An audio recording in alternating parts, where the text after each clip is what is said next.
Today we start thermodynamics.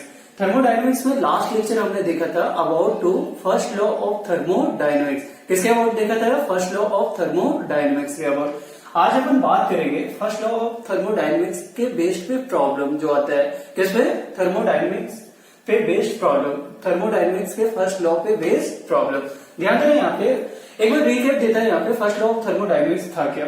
वो basically देखा जाए तो एनर्जी कंजर्वेशन पे बेस्ड था। किस पे बेस्ड था? एनर्जी कंजर्वेशन लॉ पे, जिसमें क्या था कि हीट अगर सप्लाई करते हो किसी भी थर्मोडायनेमिक सिस्टम को तो हीट जो होता है वो टू पार्ट में कन्वर्ट हो जाता है। एक तो क्या होता है यहाँ पे change in internal energy of the system, और दूसरा क्या होता है यहाँ पे वर्क डन बाय गैस या work done on the gas. समझ में आ रहा है ना? और ये क्या होता है यहाँ पे? Heat supply. ये क्या होता है यहाँ पे? Heat supply. तो ध्यान देना यहाँ पे डेल्टा क्यू का मतलब हीट सप्लाई था, डेल्टा यू का मतलब change in internal energy of the system, और डेल्टा डब्ल्यू का मीनिंग क्या होगा यहाँ पे? Work done by the gas, work done by the gas. तो यहाँ पे इसी पे बेस्ड प्रॉब्लम लेते हैं और बात करते हैं यहाँ पे किस तरीके से प्रॉब्लम आता है। इसका डिफरेंशियल फॉर्म भी आपको समझाया था मैंने, इसका डिफरेंशियल फॉर्म भी आपको समझाया था। ध्यान दें यहाँ पे एक प्रॉब्लम है, the pressure of 1 mole monoatomic gas increases linearly from 4 into 10 to the power 5 Newton per meter square to 8 into 10 to the power 5 Newton per meter square when its volume increases from 0.2 meter cube to 0.5 meter cube. Calculate work done by the gas. Second क्या होता है यहाँ पे? increase in internal energy of the system. Third क्या है यहाँ पे? amount of heat supplied. और फोर्थ क्या दे रखा है यहाँ पे? molar heat capacity of the gas. देखो जब भी ऐसे प्रॉब्लम आते हैं तो किस तरीके से सॉल्व करना होता है। तो आपको बताऊं ऐसे प्रॉब्लम में क्या होता है कि आपको ग्राफ बना लेना चाहिए। क्या होता है यहाँ पे? ग्राफ बनाना चाहिए। ग्राफ देखें यहाँ पे प्रेशर वॉल्यूम का। अब देखो यहाँ पे प्रेशर अगर देखा जाए तो यहाँ पे लिनियरली इंक्रीज हो रहा है। 2 पॉइंट पे देखा यहाँ पे प्रेशर, एक पॉइंट का प्रेशर कितना दे रखा है यहाँ पे? 4 into 10 to the power 5, right ना? कितना? 4 into 10 to the power 5। और ये किसमें दे रखा है? न्यूटन पर मीटर स्क्वायर में। दूसरा अगर देखा जाए, दूसरा यहाँ पे प्रेशर, तो इस पॉइंट पे आएगा, इसका वैल्यू कितना दे रखा है यहाँ पे? 8 into 10 to the power कितना? 5। ऑल्सो इन लीनियर, यहाँ पे न्यूटन पर मीटर क्यूब। यहाँ पे ये क्या हो जाएगा? मीटर स्क्वायर होगा, नॉट मीटर क्यूब। अब ध्यान देना यहाँ पे ये तो 2 पॉइंट का क्या दे रखा है? प्रेशर। ऐसे 2 पॉइंट का वॉल्यूम भी देखो तो B1 की जगह पे कितना दे रखा है यहाँ पे? 0.2, और इधर कितना दे रखा है? 0.4। अगर सबको देखना है यहाँ पे यूनिट, मैं इधर यूनिट को अलग से रिप्रेजेंट करता है। इधर प्रेशर को प्लॉट किया है और इसका यूनिट क्या है? न्यूटन पर मीटर स्क्वायर, और यहाँ पे वॉल्यूम का मीटर क्यूब में दे रखा है यूनिट। अब देखो पूरा ग्राफ अगर बना के इसको करते हो तो आसानी से मतलब क्या होता है, इजिली आप सॉल्व कर पाते हो, राइट ना? अब ध्यान देना यहाँ पे वॉल्यूम 4 यहाँ पे 0.2 से 0.4 हो रहा है सिस्टम का। दूसरा प्रेशर जब 0.2 था वॉल्यूम, अगर मान लो ये सिस्टम है, ऐसे समझो यहाँ पे पूरा क्वेश्चन समझ में आ जाएगा इसको। अगर ये सिस्टम है, इसमें क्या होता है यहाँ पे? गैस फील्ड है, राइट ना? क्या होता है यहाँ पे? गैस फील्ड है। अभी वॉल्यूम कितना है? 0.2। बात समझ, मान लो यहाँ पे V1, तो प्रेशर कितना दे रखा है? P1 = 4 into 10 to the power कितना? यहाँ पे 5। समझ आ रहा है ना? और ये क्या होता है? पास्कल या इन न्यूटन पर मीटर स्क्वायर, इन न्यूटन पर मीटर स्क्वायर, न्यूटन पर मीटर स्क्वायर। अब ध्यान देना यहाँ पे इसका वॉल्यूम चेंज हो रहा है। समझना है यहाँ पे ये पिस्टन क्या होता है यहाँ पे इस तरीके से, अगर मान लो ये सिस्टम एक्सपांड कर रहा है तो वॉल्यूम चेंज होगा कि नहीं? तो वॉल्यूम चेंज होके ध्यान देना यहाँ पे कितना हो गया? 0.3 कितना हो जाता है यहाँ पे? 4। और प्रेशर तब कितना था? तो ध्यान देना प्रेशर तब था आपका 8 into 10 to the power 5 और न्यूटन पर मीटर स्क्वायर। तो सबसे पहले आपको वर्क डन निकालना है। आपको बता दो अगर ग्राफ आप बना लेते हो तो वर्क डन जो पीवी कर्व आता है ना, तो यहाँ पे एरिया बस निकाल लेना है आपको। याद रखना यहाँ पे पीवी कर्व के अंडर जो एरिया बनेगा वही क्या हो जाता है यहाँ पे? देखो इस पॉइंट से मान लो यहाँ पे ए पॉइंट है और ये क्या होता है यहाँ पे बी पॉइंट। ए से बी तक जा रहे हैं। ए पे वॉल्यूम कितना? 0.2, प्रेशर कितना? 4 into 10 to the power 5। ऐसे अगर बी पॉइंट पे देखा जाए तो वॉल्यूम कितना? 0.4, प्रेशर कितना? 8 into 10 to the power 5। अब क्या होता है यहाँ पे अगर इसके अंदर जो भी आएगा पीवी कर्व, जो क्लोज पीवी कर्व बन रहा है यहाँ पे, या एरिया ऑफ पीवी कर्व, वही क्या होता है यहाँ पे? वर्क डन के बराबर होगा। तो मैं क्या बोल रहा हूँ यहाँ पे first part work done is equal to क्या हो जाएगा, W इज इक्वल टू ऐसे लिखोगे यहाँ पे एरिया अंडर पीवी कर्व, समझ में आ रही है ना। और एक चीज ये ध्यान देना यहाँ पे, कभी भी पीवी कर्व के अंडर अगर एरिया ले रहे हो तो याद रखना वॉल्यूम की साइड, किसके साइड, वॉल्यूम की साइड।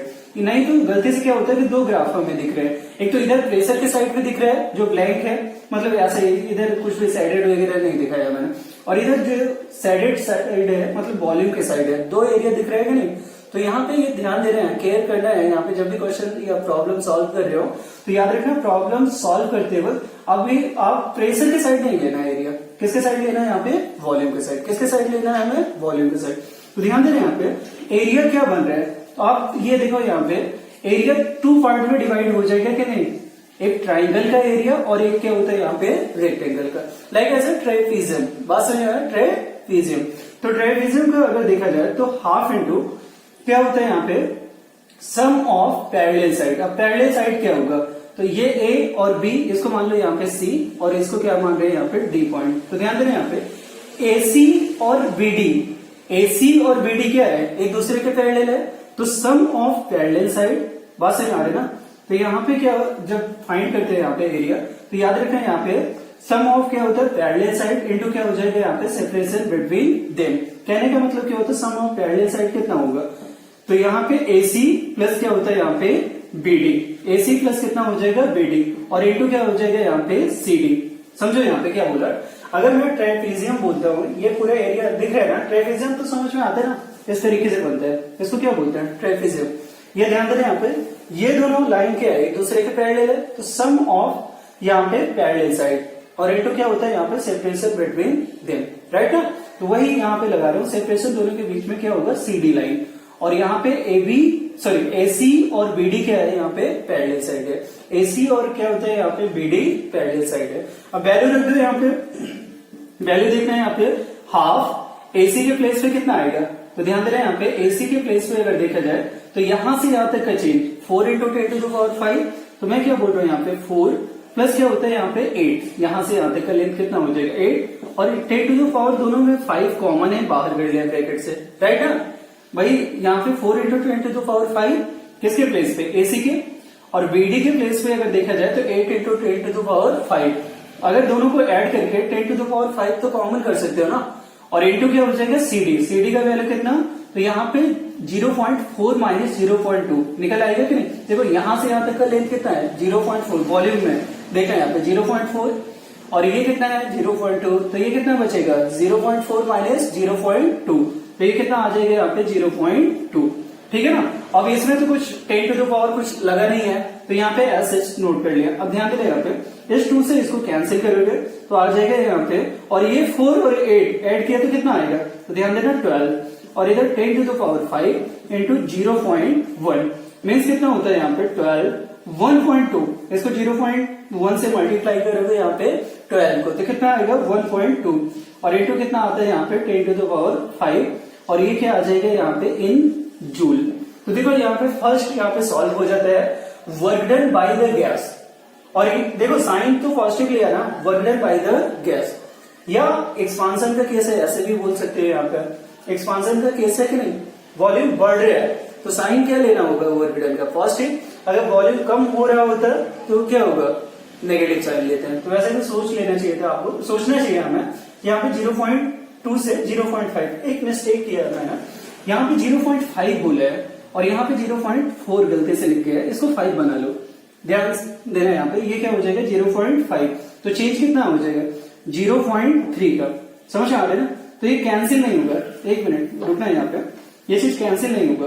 ये कितना हो जाएगा यहाँ पे 1/2 इंटू 12 और इंटू कितना हो जाएगा 10 टू द पावर 5 इंटू 0.3, ये चीज कैंसिल होगा, कितना 6, और 6 3 कितना होता है, तो यहाँ पे 1.8 आ जाएगा into 10 to the power 5 joule. इसको सॉल्व करके चेक करना, राइट है।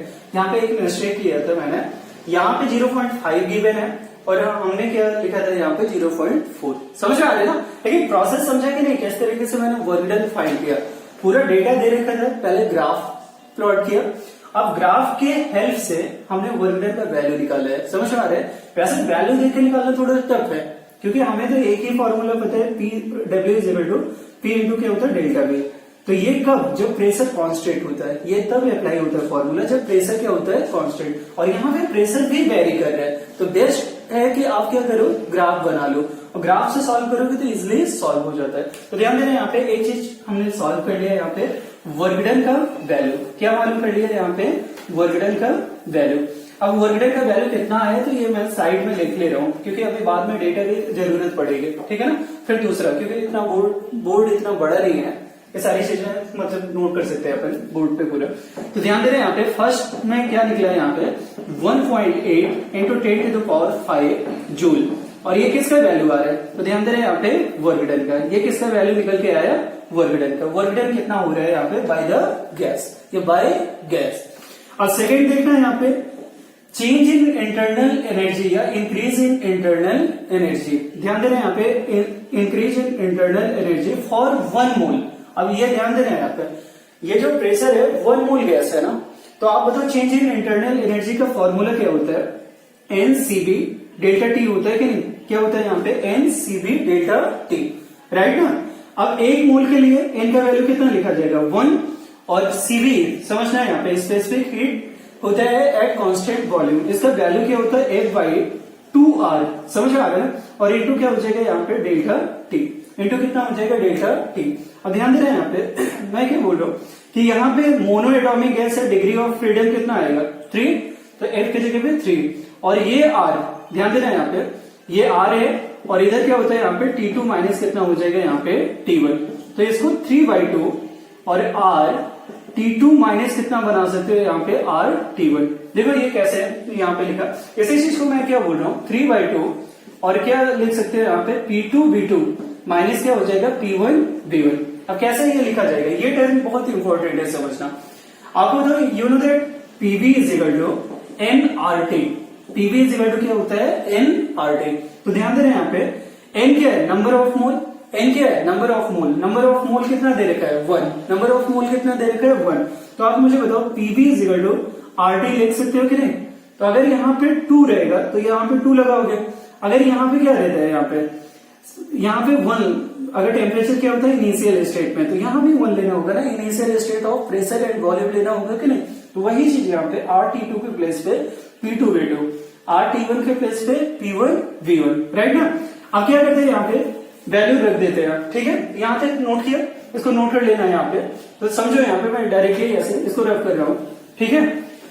तो यहाँ पे डायरेक्ट जो फॉर्मूला निकल के आ रहा है इसका मतलब देखा जाए किसका, इंक्रीज इन इंटरनल एनर्जी का सेकेंड पार्ट का, तो क्या निकल के आया अपन को 3/2 P2V2 माइनस कितना हो जाएगा P1V1। वैल्यू रखते हैं यहाँ पे, P2 का वैल्यू कितना दे रखा है 8 इंटू 10⁵, ठीक है ना। तो 8 इंटू 10⁵ और V2 कितना, तो 0.5 माइनस क्या होता है यहाँ पे P1 4 इंटू 10⁵, और इंटू कितना हो जाएगा यहाँ पे, तो 0.2, ऐसे लिख लिया। अब ध्यान दे रहे यहाँ पे 3/2, इसमें कॉमन क्या है, तो ध्यान से समझो यहाँ पे 4 कॉमन है, दोनों में देखो 4 है 10⁵, ये कर लिया कॉमन। यहाँ पे कितना बचेगा 2 इंटू 0.5 माइनस कितना बचेगा यहाँ पे 0.2, देखो कॉमन करके चेक करना है यहाँ पे इतना आएगा कि नहीं। तो ध्यान दे रहे यहाँ पे ये चीज कैंसिल होगा, कितना आएगा 2 3 जा कितना होता है 6 इंटू 10⁵, 6 इंटू 10⁵, और इधर क्या आता है यहाँ पे 1 माइनस 0.2 मीन्स कितना हो जाएगा 0.8, और 8 6 जा कितना होता है, तो यहाँ पे ये आ जाएगा 48। देखो इसको सॉल्व करके 0 पॉइंट कितना आएगा लिख देते पूरा, 6 इंटू 10⁵ इंटू 0.8 मल्टीप्लाई बाय 6, तो सॉल्व करके चेक कर लेना कितना आएगा यहाँ पे 4.8 इंटू 10⁵ कितना होगा 5, 10⁵ कितना होगा 5, समझ में आ रहा है ना। और ये भी इसमें आएगा यहाँ पे जूल में, किसमें आएगा यहाँ पे जूल में। तो इस तरीके से यहाँ पे चेंज इन इंटरनल एनर्जी निकला है सेकेंड पार्ट। फर्स्ट क्या निकाला था, वर्क डन मालूम करना था, सेकेंड क्या होता है चेंज इन इंटरनल एनर्जी। दोनों चीजें हमने फाइंड कर ली, नोट करने से इसको रफ कर रहा हूं मैं, नोट कर लेना, ठीक। तो यहाँ पे चेंज इन इंटरनल एनर्जी, ध्यान दे यहाँ पे चेंज इन इंटरनल एनर्जी कितना आ रहा है, चेंज इन इंटरनल एनर्जी का वैल्यू अगर देखा जाए तो यहाँ पे कितना आ रहा है। अब ये ग्राफ का ध्यान दे रहे हैं यहाँ पे, अब ग्राफ ना भी देखो सारे डेटा गिवन है, समझ आ रहा है, ग्राफ ना भी बनाए तभी समझ में आ जाता है हमें। ठीक है, आपने नोट कर लिया वर्क डन का वैल्यू, साथ साथ क्या होता है change in internal energy. Third part पे आता हूं, अमाउंट ऑफ हीट सप्लाइड। ध्यान देना आपसे क्या पूछ रहा है, डेल्टा क्यू का वैल्यू, समझ आ रहा है ना। तो you know that delta Q क्या होता है, फर्स्ट लॉ ऑफ थर्मोडायनेमिक्स से अगर सोचो तो ये delta U plus delta W होते हैं। ये क्या होता है, delta U plus delta W.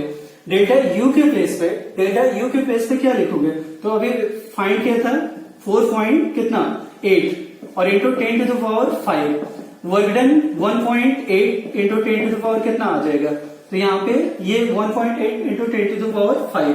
इसको सॉल्व कर लेते हैं, यहाँ पे 4.8 प्लस क्या होता है 1.8 और इंटू कितना आएगा यहाँ पे 10 टू द पावर 5। सॉल्व करके कितना आएगा, सम करो इसको, 8 कितना होता है 16, कैरी आया 6 और ये कितना होगा 4 1 5 और कैरी 1, तो कितना 5.6 इंटू 10 टू द पावर 5 और ये क्या आएगा यहाँ पे जूल। कहने का मतलब हीट कितना से अप्लाई किया जा रहा है, तो 5.6 into 10 to the power 5 joule. चलो ठीक है, 3 चीजें हमने मालूम कर ली। अब फोर्थ पे आते हैं, सबसे ज्यादा इंपॉर्टेंट यहाँ पे फोर्थ था, समझ आ रहा है कैसे मालूम करना है। तो यहाँ पे समझो molar heat capacity of the gas निकालना है फोर्थ में क्या मालूम करना है यहाँ पे, कैपेसिटी ऑफ द गैस। तो ध्यान देना यहाँ पे आपको ऐसे समझना होगा कि delta Q is equal to क्या होगा यहाँ पे एन सी डेल्टा टी, ऐसा लिख सकते हैं क्या। और यहाँ पे सी क्या होगा, तो ध्यान देना यहाँ पे सी का मतलब होगा heat capacity of the gas. बात समझ आ रहा है ना। तो C is equal to delta Q by कितना हो जाएगा यहाँ पे N delta T. Number of mole कितना दे रखा है 1 और डेल्टा क्यू डिवाइडेड बाई कितना हो जाएगा फिर डेल्टा टी। अब यहाँ पे थोड़ा सा रीअरेंज कर रहा हूँ डेटा का, लेकिन डेल्टा क्यू डिवाइडेड बाई क्या होता है यहाँ पे आर से मल्टीप्लाई कर रहा हूँ, आर से डिवाइड कर रहा हूँ और इधर क्या लिख रहा हूँ यहाँ पे T2 माइनस T1, क्योंकि चेंज इन टेम्परेचर का मतलब क्या होता है फाइनल टेम्परेचर माइनस क्या होगा यहाँ पे इनिशियल टेम्परेचर, राइट ना।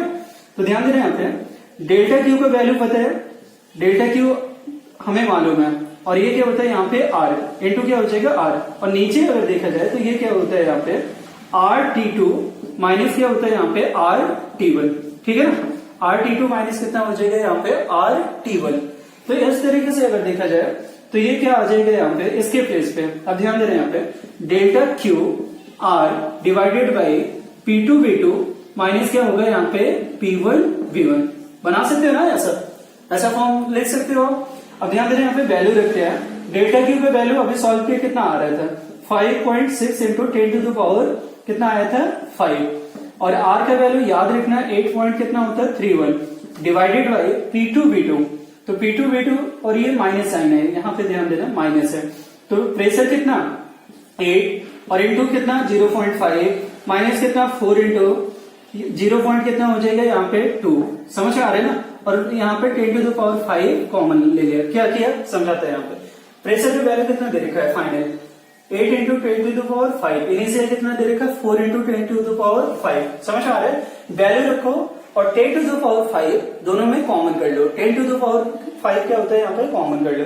अब इसको सॉल्व करके मैं फाइनल रिजल्ट लिख रहा हूँ यहाँ पे, सॉल्व करके आएगा आपका 17 पॉइंट कितना हो जाएगा यहाँ पे 14, समझ में आ रहा है 17.14 ये तो आएगा ना 17 पॉइंट कितना हो जाएगा यहाँ पे 14 जूल पर मोल केल्विन, समझ में आ रहा है। ये डायरेक्ट वैल्यू लिखा है इसका, कितना आएगा यहाँ पे ये 17.14 जूल पर मोल केल्विन। एक चीज ध्यान देना डेल्टा क्यू का वैल्यू कितना आया था चेक कर लेना एक बार, कहीं कैलकुलेशन मिस्टेक तो नहीं किया था मैंने। सर डेल्टा क्यू का वैल्यू बोला था 5.6 इंटू 10 टू द पावर 5, वो सर 6.6 होगा।